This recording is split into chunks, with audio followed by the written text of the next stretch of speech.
Реки студенти пристигнуваат во Нови Сад, една година од трагедијата што ја зовре Србија. Околу 5000 студенти дојдоа до местото каде утре ќе се одржи голема комеморативна средба по повод одбележувањето на годишнината од падот на надстрешницата на железничката станица во овој град и смртта на 16 луѓе, што предизвика брана студентско и граѓанско незадоволство. Како што велат од режимот на Вучик, кој ни по една година не ги казни одговорните. Студентите пристигнуваат пеш или со велосипеди од цела Војводина и Србија, а најголемиот пат ќе го поминат и од Нови Пазар, кои кон Нови Сад тргнаа на 16 октомври и ќе поминат скоро 400 километри. Дел од студентите велат дека знаат зошто се тука. Пред свега знамо због чега шетамо данас. Знаеме зошто сме тука денес. Најголема мотивација ни се сите овие луѓе тука. Мотивација?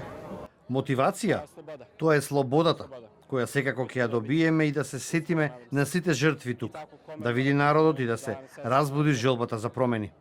Покрај студентите за одбележувањето на годишнината се очекува да пристигнат и повеќе десетици илјади луѓе од цела Србија, самостојно или во организација на опозицијските партии, движења и невладини организации.